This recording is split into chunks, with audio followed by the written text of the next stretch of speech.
Valerie, ucap Theo pelan. Dia berdiri mematung dengan wajah pucat. Ian segera turun dari gendongan Theo. Dia heran kenapa Theo terkejut seperti ini. Ian pun mengikuti arah pandang Theo. Nafasnya seketika tercekat melihat wanita yang sedang menatapnya lekat.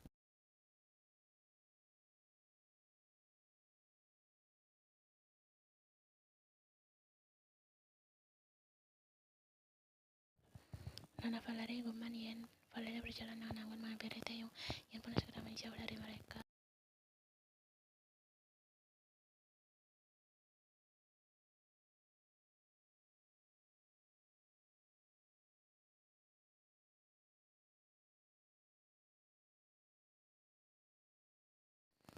Valerie menatap Theo heran. Kamu tak merindukanku? Tanyanya dengan wajah sedikit kesal. Theo melirik Ian sekilas. Ian sontak membuang pandang ke arah lain. Entah kenapa dadanya berdenyut sakit saat melihat Valerie.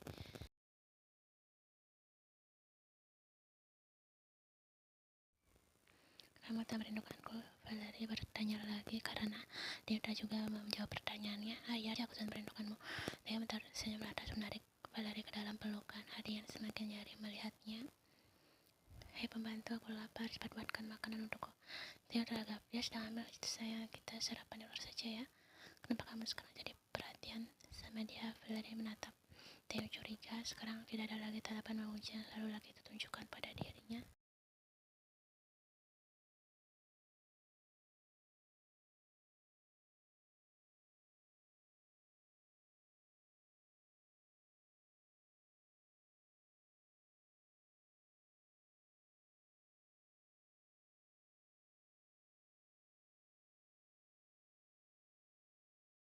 Valerie tersenyum. Dia pikir Theo tak mencintainya lagi. Buktinya cinta itu masih ada untuknya. Kenapa kau masih di sini? Cepat buatkan kami sarapan. Ian mengangguk. Baik nyonya. Theo menatap Ian. Sendu. Dia sempat melihat Ian mengusap sudut matanya sebelum pergi untuk menyiapkan sarapan. Apa Ian menangis?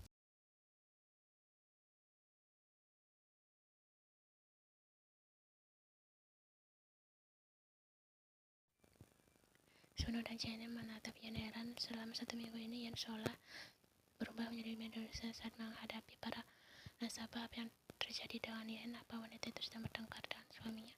Anda jangan coba-coba membohongi saya agar bisa terbebas dari utang, jawab Ian ketus.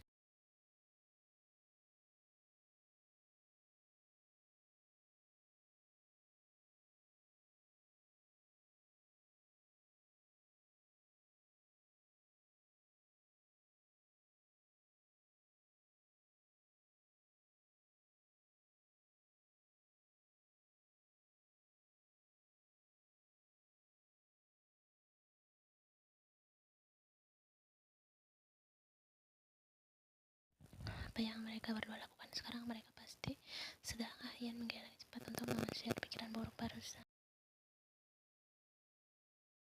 Selamat pagi, apa ini Ibu Chungha? Saya Milu dari Central Bank, Nyonya. Ucap Ian berusaha seramah mungkin. Maaf, saya sedang sibuk. Telepon terputus belum menyerah. Ian pun mencoba menghubungi Chungha lagi.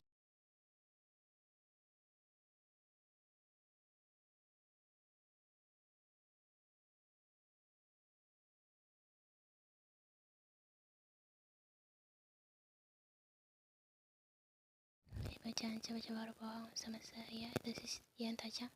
Bahkan Jenny yang melihatnya sampai heran. Saya tidak berbohong, saya membawa lagi, tidak ada uang. Kalau tidak percaya, Anda bisa datang ke rumah saya. Ian membanting gagang telepon lumayan keras untuk melampiaskan kekesalan hari ini karena banyak sekali nasabah yang berkelit tidak mau membayar utang. Ian bahkan mengirim petugas lapangan untuk pergi ke rumah Chungha. Wanita itu sedang mengadakan acara besar di rumahnya.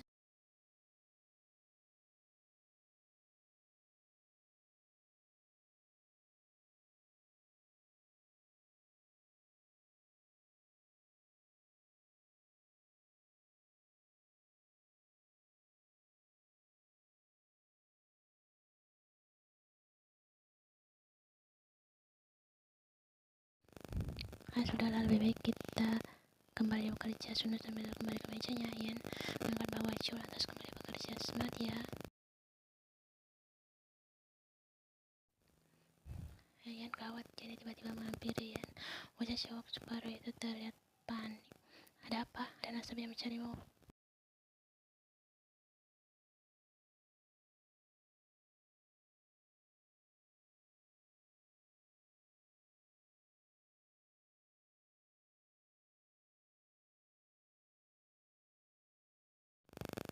Sebaiknya kamu segera menemui itu nasabah. Aku takut kamu mau menemui. Tidak, Yan menggeleng cepat sebagai jawaban. Dia lantas melirik Sunia duduk di sampingnya dengan wajah memelas. Maaf, aku juga bunuh. Yan merasa panjang. Dia mempunyai 2 teman pria tapi cemen semua. Yan menarik nafas panjang sebelum menemui nasabahnya. Dia merundukkan dahi saat melihat 3 orang pria dan 1 orang wanita sedang berdiri memunggunginya. 2 di antara pria itu bertubuh besar. Mungkin mereka preman. Nyali Yan mendadak ciut.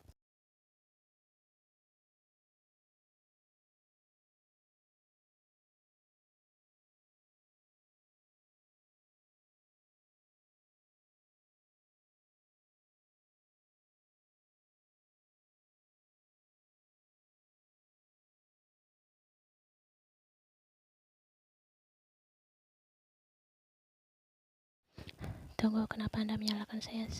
Tanya Yan bingung. Kamu kan yang ngirim karangan bunga itu? Tanya pada itu. Ya, emang saya, maaf, Anda siapa? Dia suami saya. Coba wanita itu menjawab pertanyaan Yan. Yan menyaringi. Bukankah ibu sendiri yang mengatakan jika suami ibu sudah meninggal? Ketiga laki tersebut tampak terkejut, apalagi wanita itu. Kami bilang sama dia kalau aku sudah meninggal. Pria itu bertanya ke istrinya.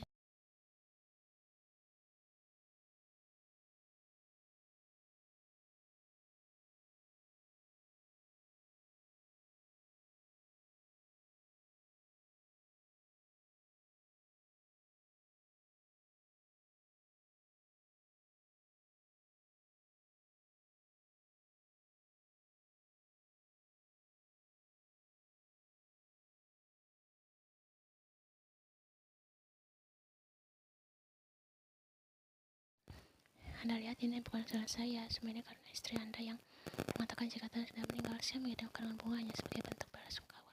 Jika ayah Anda terkejut sampai terkena serangan jantung karena mengira Anda meninggal, itu bukan salah saya tapi salah istri Anda.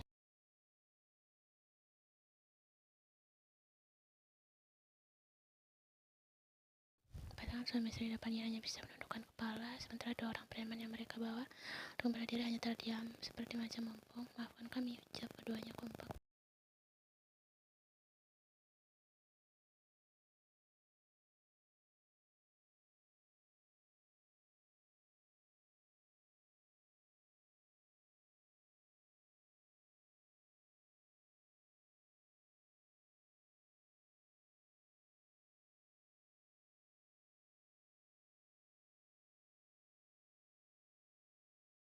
Jadi mengusap dada, syukurlah aku takut kamu kenapa-napa. Wajah premannya seram sekali.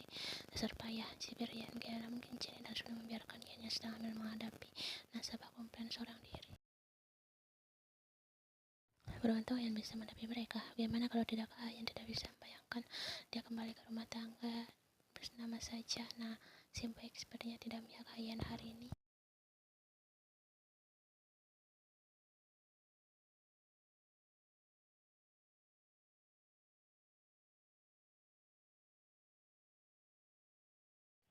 Yan memikirkan dengan terasa penat. Ibu bilang sedang tidak ada uang, tapi kenapa bisa merayakan kenaikan jabatan suami ibu? Ibu masih mau bilang tidak ada uang. Bagaimana kamu bisa tahu? Wajah Chua berubah panik. Yan mendatangi Yan untuk meminta ganti rugi membayar ayam gagal.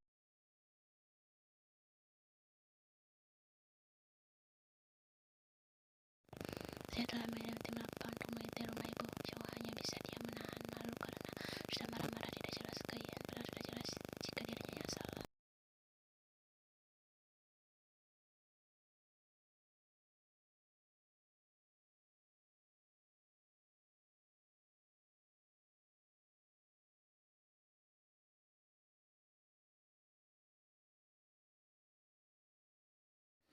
Yan mengangguk bagus. Saya nyaris melaporkan Anda ke polisi karena telah membuat marah wanita hamil. Ucap Yan setengah bercanda tapi sebenarnya membuat wajah Chua pucat. Wanita itu takut. Dia menarikkan melaporkannya. Jangan, saya berjanji akan segera melunasinya.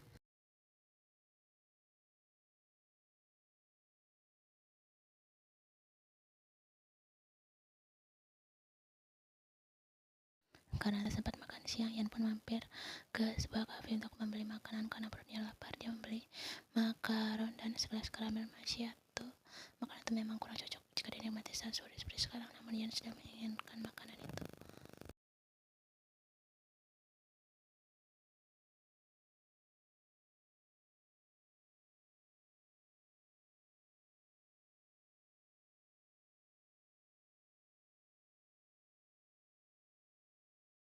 Ian duduk di kursi kayu yang berhadapan langsung dengan lapangan basket. Banyak anak kecil bermain bola didampingi oleh orang tua mereka. Ian tanpa sadar tersenyum kecil saat melihatnya. Dia tidak sabar mengajak buah hatinya bermain jika sudah lahir dan tumbuh besar.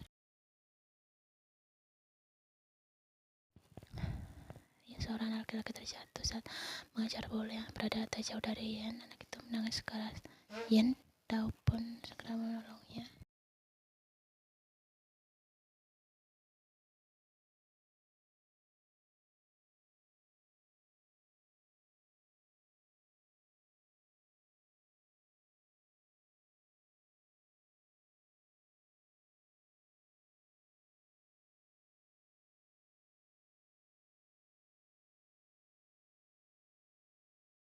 Terima kasih Nona, ucap anak itu polos. Ian tersenyum mendengar anak tersebut memanggilnya Nona. Nona adalah panggilan orang Korea laki-laki ke seorang wanita yang lebih tua darinya.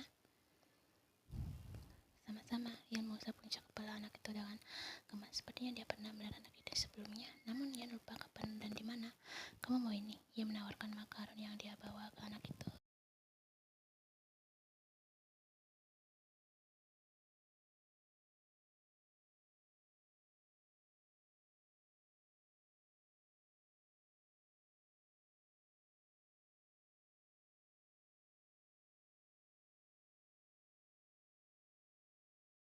Rafael, kamu membuat mama khawatir. Seorang wanita dengan wajah panik menghampiri Ian dan Rafael. Rafael kembali mengangguk. Mama, Rafael tidak senang saat melihat ibunya. Anak itu lantas menempelkan diri dalam pelukan wanita itu.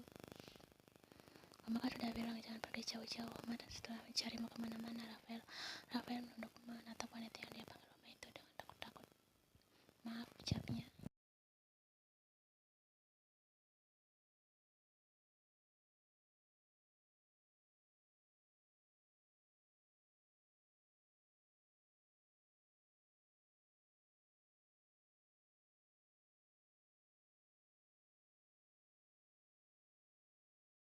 Itu, Rafael menunjuk Ian lewat diri tak jauh darinya. Ian pun tersenyum ramah. Bukan Rafael. Dua wanita itu menegang Ian, ucapnya sepelan angin. Agatha menggigil jari cemas. Benarkah wanita perempuan yang dia lihat di taman bersama Rafael tadi adalah Ian, gadis yang pernah dekat dengan Subin? Perempuan tadi sangat mirip dengan Ian. Setahun yang lalu, Subin pernah menunjukkan foto Ian pada dirinya.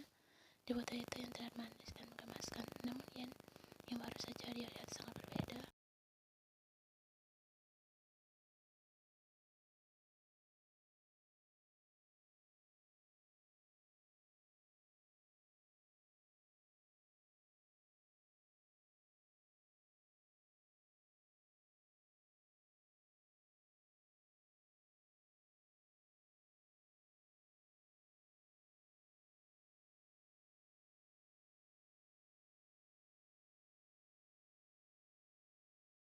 Subin sedang asyik bermain di ruang tengah bersama Rafael. Laki tampan itu tak menyangka berapa hari yang lalu akhirnya kembali ke Seoul, tempat di mana gadisnya berada.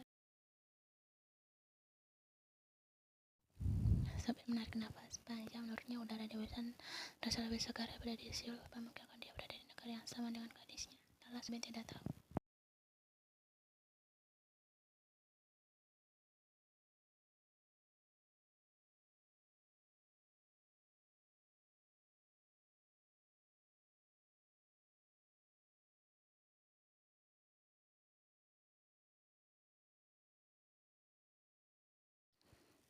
Engkau tahu lepasin sini. Subin meraih lengan Rafael. Rafaelnya terjangkau saat melihat plaster luka yang menempel pada lengan anak itu. Plaster luka primitif pandai itu sangat mirip dengan plaster luka yang sering dipakai oleh gadisnya. Kasih engkau, ucap Rafael saat plaster luka sudah terlepas dari lengannya. Sama-sama, Subin menatap plaster itu lekat. Entah kenapa dadanya terasa sesak karena melihat plaster itu. Engkau, tadi ada nona cantik yang menolong Rafael. Celetuk Rafael tiba-tiba. Tangan anak itu asyik merangkai mobil-mobil kesayangannya.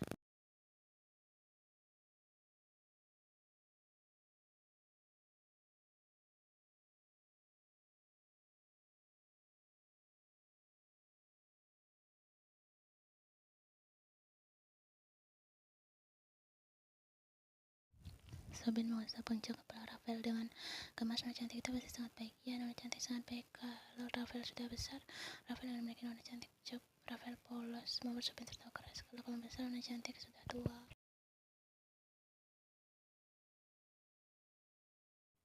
Tidak apa-apa, Rafael tetap menikahi Nona Cantik. Rafael cemberut karena Sobin menertawakan impiannya. Kalau Nona Cantik sudah menikah, bagaimana? Ujar Rafael setika berubah sendu. Sobin semakin tertawa.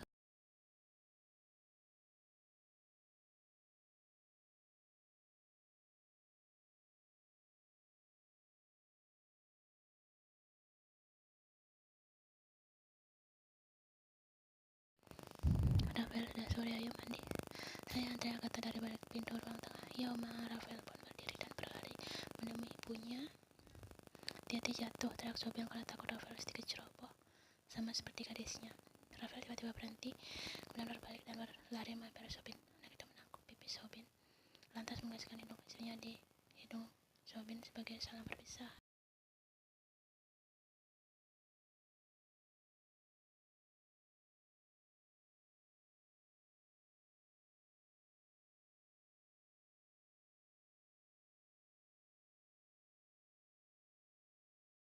Apa Rafael lakukan hari ini terasa begitu janggal bagi Sobin, mulai dari pesta luka Nona Cantik, lalu cium hidung. Kenapa semua hal yang dilakukan Rafael hari ini mengarah pada apa Rafael baru saja bertemu dengannya?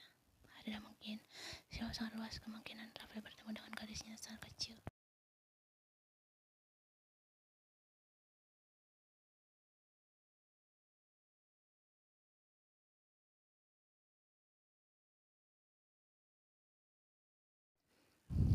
Semua itu hanya kebetulan, ya hanya kebetulan.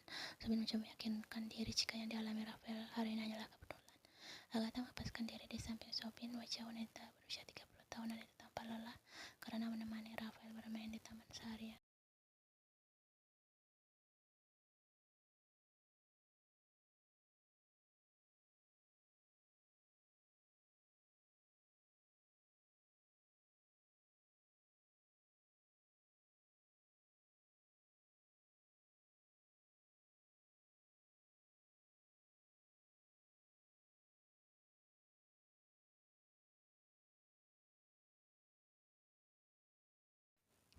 Aku tadi melihat Agatha diam sejenak, merasa sedikit ragu menyebut nama Ian di depan Sobin. Agatha takut jika Sobin akan kembali terpuruk. Melihat apa? Kalau aku mengatakan baru saja bertemu dengan dia, apa kamu mau percaya?